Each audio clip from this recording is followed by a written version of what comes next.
almost Easter. Everybody had their new clothes, and it was a big service, and everybody showed up, and Palm Sunday was what it was all about. And then, lo and behold, somewhere, the church in its ultimate wisdom decided, we're going to have the Sunday of the Passion on Palm Sunday. Oh, the mumbling and the grumbling that went on. So, I happened to be in seminary at the time, and one of my professors was on the committee that was restructuring the lectionary. And coming from an age in which respect was not something you had to give a prof because they were professors, I asked him, what were you thinking? And he said, well, think back. I would be willing to bet that you remember a time when, after Palm Sunday, y'all went to church on Monday night, you went to church on Tuesday night, you went to church on Wednesday night, you went to church on Thursday night, you went to church on Friday night, and if you had a very, very liberal pastor, he let you have Saturday off and had church on Sunday for Easter. And I said, yeah, that's about the way it went. And he said, what did you do on Monday and Tuesday? I said, we read the Passion. He said, what did you do on Wednesday? I said, I stood up in front of the congregation. They asked me questions because that was when they let the confirmands have it. That was tradition. You stood in front of the congregation asked you anything they wanted, like recite Luther's explanation of the first petition of the Lord's Prayer. You know. We're doing good if we can get a congregation to tell me what grace is anymore. True. What have we done is we have taken the Passion and managed over the course of 2,000 years to make it a story everybody knows, but it doesn't touch us. So I kind of feel like the Blues Brothers in that famous scene where they're sitting in their car and it's midnight and they got their sunglasses on and their fedoras ready, and the one says to the other, what are we doing here, Elwood?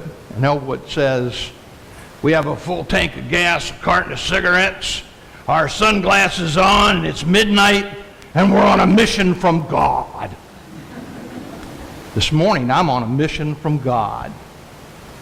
Because the Passion is something we cannot lose sight of. We cannot forget. We cannot let it become distant. We cannot let it become that wonderful story that we relate to because it's that long gospel on that one Sunday morning. Because the Passion is what Paul is suggesting to the Philippians they need to know, not just in their heads, but in their hearts. Let the same mind be in you that is in Christ Jesus. I love that. We're all supposed to have the attitude of Christ. What does it mean to have the attitude of Christ? Some guy a while back, he came up with this idea of what would Jesus do, and they put it on rubber bands to put on your wrists and everything. And I had kids that came to church and they had all these on. And they said, well, Pastor, aren't you happy? I said, no. I said, have you ever heard me ask you to do what Jesus did? No. I've asked you to do what Jesus would have you do. Because I don't want you to do what Jesus did. Because you can't. And then, well, why not? Well, let me explain it to you this way. Remember in catechetics when we talked about the fall, Adam and Eve eating the fruit of the tree of knowledge of good and evil? And you remember when I told you that it wasn't eating the fruit that was the sin? And they said, I said, what was the sin? What was the sin that was the fall of all mankind? I don't remember. The sin was not eating the fruit. The sin was not even suddenly becoming smart, not innocent anymore. The sin was what the tempter got them to do with the fruit in the first place. Remember how the tempter finally got them to eat it? It wasn't that it tasted good, because they didn't know how it was going to taste till they ate it. How did the tempter get them to eat it? He said, wouldn't you like to be like God? Because that is the fall. Adam wanted to be like God. And so when God is looking for him in the garden, and he says, where are you? It's not like God doesn't know physically where Adam is hiding. He does. Instead, it's more of a rhetorical question. Where are you? Where is your head? Where is your heart? Where is your sense of having been created by me intimately? My hands formed you. Where are you? Adam doesn't get it. As smart as he is for having now he knows the difference between good and evil, he doesn't get it. He doesn't understand what that really means. And as a result, man is separated from God in a way that we've never been able to put it together after that. Original sin. It seems like every congregation I had somebody who didn't believe in original sin. I never could understand how they could do that. Because I don't believe there's anybody that doesn't go through a day somewhere in the course of the day that they don't say, boy, do I wish I was God. Yeah, you can smile. That's okay. I think it every once in a while I'm watching the morning news, you know. Boy, don't I wish I was God. And then I think about it and say, Don't want that responsibility. But I do think it from time to time. Even though I'm aware every morning when I wash my face and I look in the mirror that I am not God, and I am reminded of it by my grandchildren and my children and my wife on occasion. Members of congregations that I serve remind me of it from time to time too. You know, it's all right. We all need to be reminded of that fact. But if that is original sin, if that is how we sinned, then what Paul is saying to the Philippians is, have the mind of Christ that has saved you. Christ is born of woman. He's a man, human, 100% human. But Christ is also 100% divine. He is the Son of God. Now he had to let go of something to be God and man, 100% each at the same time, and walk the face of the earth. Think for a minute. If you were a grasshopper that had the mental, spiritual, and emotional capacities that you have, but you had to act like a grasshopper, how hard do you think that would be? How humiliating would that be? Particularly if somebody picked you up and said, I need a little extra protein today. Fulton Sheen used to talk about being a dog in a universe of dogs, but being a human and trying to tell dogs, stop fighting with each other. What would happen, he said, you'll end up getting fought by every dog that you run into. That's what happened to Christ. He became human, and humans didn't like what he had to say.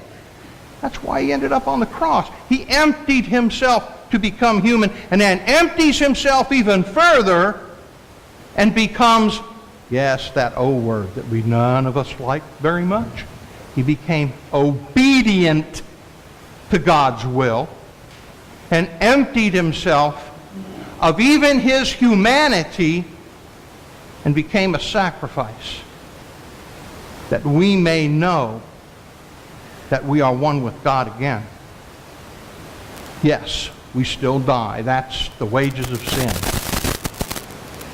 A young lady in one of my confirmation classes once asked me, after she had lost her mother, why do people die? And I said, the wages of sin are death.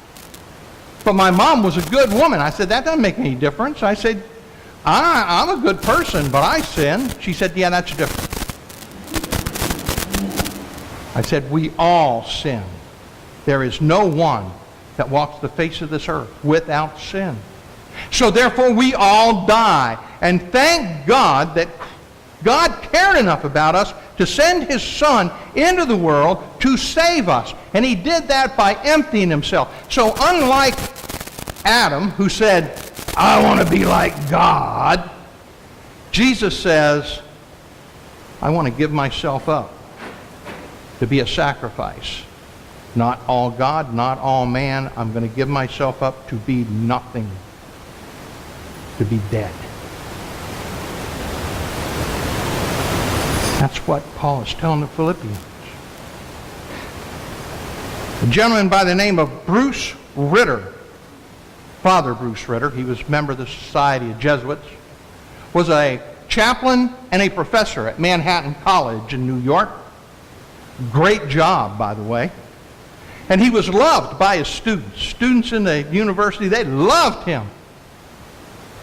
But he would, from time to time, get on his soapbox about the 2,000 young men and women that were exploited by the sex trade on the Minnesota Strip in Manhattan.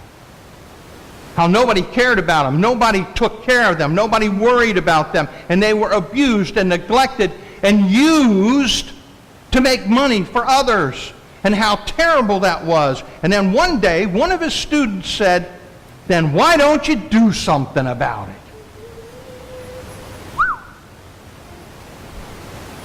Father Ritter spent about 3 months trying to discern how he should answer that.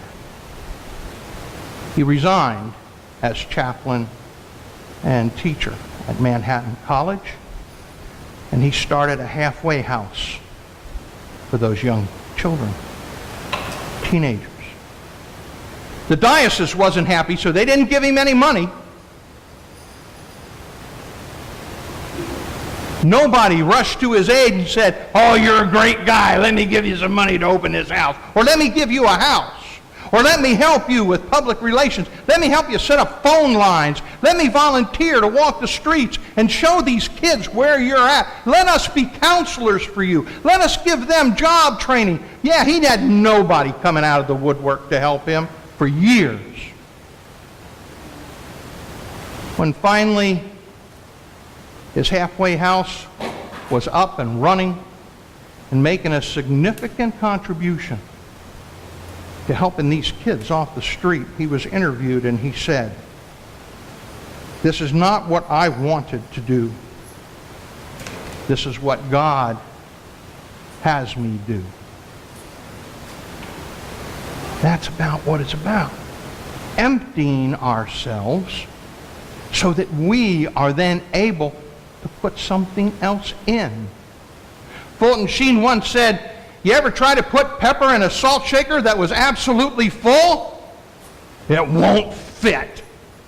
So if you are filled with God's grace in Jesus Christ, there is no room for sin.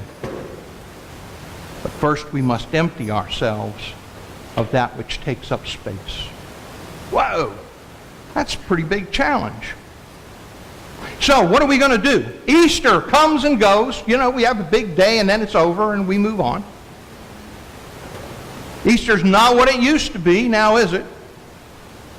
And relax, we're not going to have services on Monday and Tuesday and Wednesday.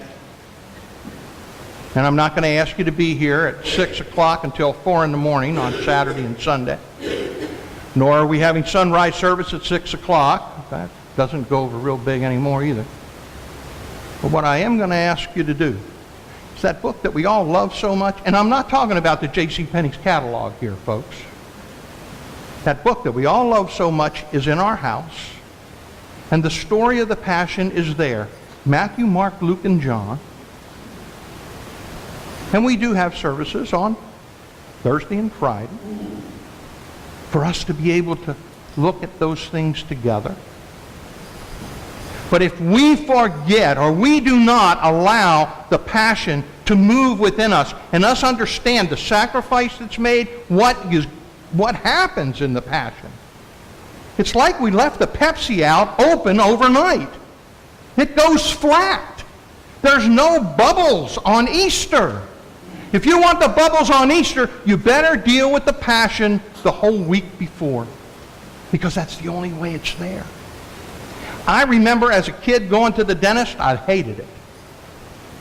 But boy, let me tell you, when I had a toothache and I went to the dentist and he made me feel better, I suddenly liked the dentist a lot.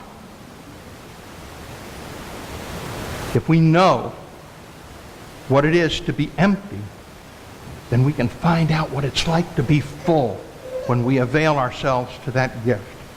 C.S. Lewis said, Christianity is an unspeakable joy, but it begins with wretchedness. It does one no good to try to get to the joy by bypassing the wretchedness.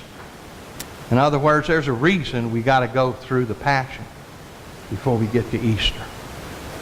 You want Easter to be a joy? Embrace the Passion. If you want Easter to be a part of your life every day afterwards, let yourself be empty to be filled by that joy that comes from knowing the gift we've been given. We've got to understand how much we need it and appreciate it. Because Passion, where we find the gift. We experience the gift next week. Let's not let the Pepsi go flat, huh? Amen.